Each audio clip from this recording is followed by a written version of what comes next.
12 का chapter AC पढ़ा रहे हैं। उसमें विभिन्न प्रकार के एसी सर्किट के बारे में आपको पढ़ा रहे हैं। प्रत्यावर्ती परिपथ के बारे में। प्रत्यावर्ती परिपथ कई तरह के होते हैं, आपने पढ़ा है। जब परिपथ में केवल शुद्ध प्रतिरोध हो, जब परिपथ में शुद्ध प्रेरकत्व हो, जब परिपथ में शुद्ध धारिता हो, जब परिपथ में प्रेरकत्व तथा प्रतिरोध हो, एलआर सर्किट हो, जब परिपथ में सीआर सर्किट हो, जब परिपथ में एलसी सर्किट हो और जब परिपथ में एलसीआर सर्किट सब प्रेजेंट हो। उसमें दो प्रतिरोध के मैंने दो सर्किट के लिए पढ़ा चुके थे। आइए क्वेश्चन बताते हैं। आपने एक सूत्र पढ़ा है, एक्सएल इक्वल टू होता है ओमेगा एल, इतना का सूत्र पढ़े 2 पाई एफ एल। एक आपने सूत्र पढ़ा I R M S equal to V R M S बट्टा एक्सएल, क्योंकि आई बराबर वी बट्टा आर एक प्रतिरोधी होता है, इसको प्रेरण प्रतिघात कहते हैं, इसका यूनिट ओम होता है। ठीक है ना जी। इसी पर आधारित एक क्वेश्चन है।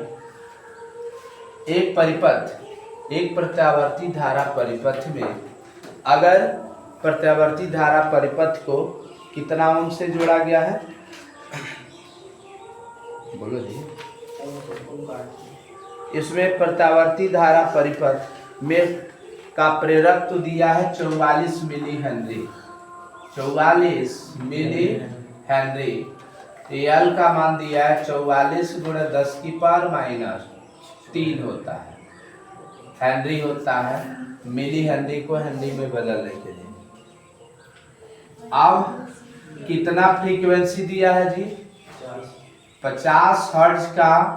भारत में जो एसी सप्लाई दी जाती है वह याद रखिएगा 50 हर्ट्ज आवृत्ति की एसी सप्लाई दी जाती है। और इसमें वोल्टेज का जो मान दिया वी आर एम एस की जो वैल्यू है वह 220 वोल्ट दिया है।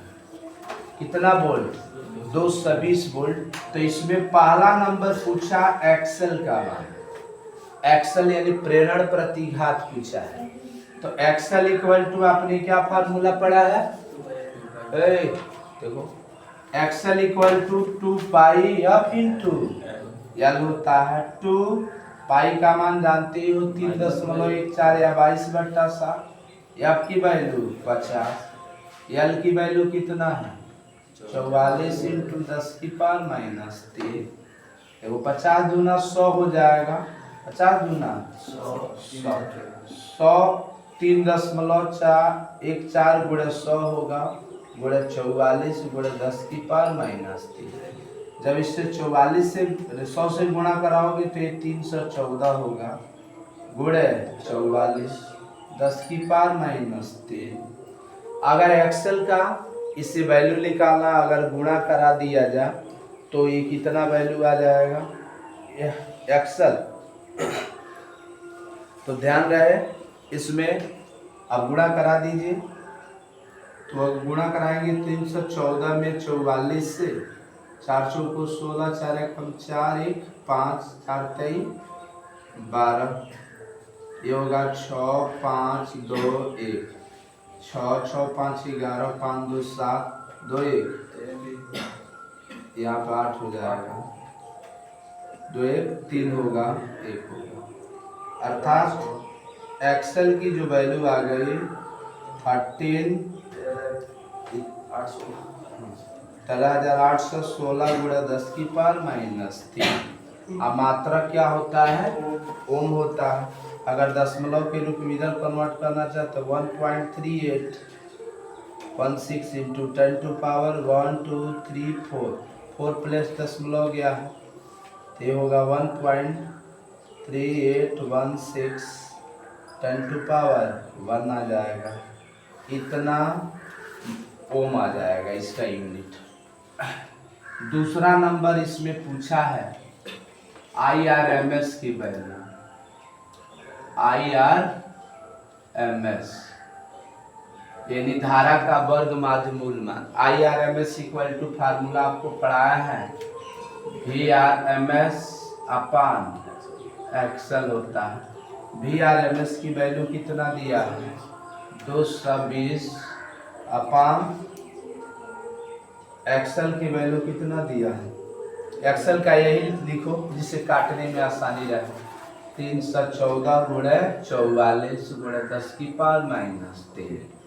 देखो 11 दूना 22, 11 4 44, ये हो जाएगा आपका कितना 20, 5 को 20 आ जाएगा। ये ऊपर जाएगा तो ये होगा आपका 5 और 10 की पावर 3 का मतलब 3 जीरो बढ़ाओगे 5000 बटा 314। 5000 में 314 से भाग देंगे तो कितने बार में कटेगा ये 16×48, लगभग 15.9 बार में यह कैंसिल हो जाएगा। 15.9 बार में कैंसिल होगा। इतना एम्पियर आंसर है, एम्पियर ये आपका आंसर। ये तो आपने पढ़ा जब परिपथ में केवल क्या हो प्रेरण प्रतिघात दिया हो तब के लिए, अर्थात उसमें आपको अब पढ़ने चला प्रेरक तो दिया था तब कंडीशन पढ़ाए थे। अब परिपथ में केवल धारिता दिया हो, परिपथ में क्या हो धारिता हो। तीसरा कंडीशन पढ़ाने चल रहा है, जब परिपथ में केवल शुद्ध धारिता,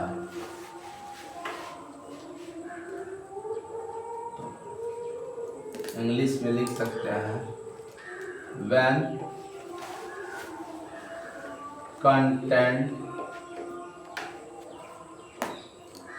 only C in circuit। जब परिपथ में केवल शुद्ध धारिता हो, तीसरा कंडीशन है। अगर मान लो यह एसी सर्किट है, एसी सर्किट को इसी तरह डिनोट करते हैं और एक धारिता को डबल प्लेट के द्वारा डिनोट किया जाता है, आपको दूसरा चैप्टर पढ़ाए थे, ठीक है ना।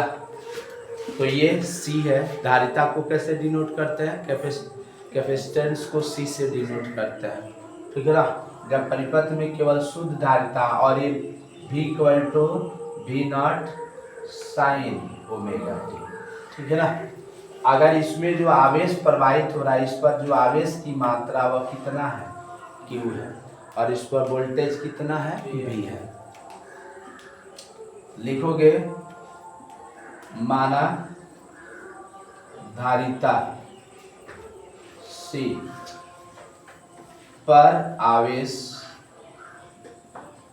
Q है, when let लिखना let capacitance BC on charge Q। ये बताओ V = आपने फार्मूला पढ़ा है अभी, V = V0 sin omega t, इन्हें पढ़े हो कर दोगे जी। V = आपने फार्मूला क्या पढ़ा है Q/C होता है, Q/C = V0 sin omega t होगा। अगर यहाँ पे C को इधर ट्रांसफर कर दो तो Q = CV0 sin omega t हो जाएगा, Q = CV0 sin omega t। अब यहाँ पर देखेंगे इसको अगर t के सापेक्ष अवकलन कर दें तो आपने पढ़ा है कि I बराबर होता है Q/T, तभी ना करंट पता लगेगा। तो यहाँ पे लिख लीजिए t के सापेक्ष अवकलन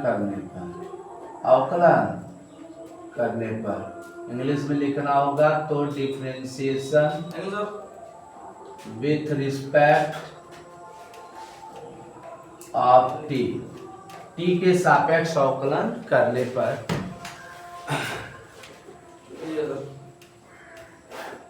D Q by D T, D Q by D T equal to लिखोगे C V not into D D T of the sine omega T, D Q by D T equal to C V not into D D T of the sine omega T. Board पर देखना आप लोग, D Q by D T C V not, और ये sign का अवकलन क्या पढ़ा है? साइन का अवकलन होता है cos ओमेगा टी। अब फिर से ओमेगा टी का करोगे तो केवल क्या आ जाएगा? ओमेगा आएगा। ये मैथ का पोर्शन है, आपने अवकलन पढ़ा है, डिफरेंशिएशन उससे संबंधित है। तो D Q by D T equal to हो जाएगा C V not omega cos omega T होगा, ठीक है ना। ये आपका अवकलन हो गया। चूंकि इतना बराबर आपने क्या पढ़ा है? आई, क्या पढ़ा है? आई पढ़े हो ना। आई इक्वल टू हो जाएगा C V not I into क्या लिखा जाएगा? ओमेगा।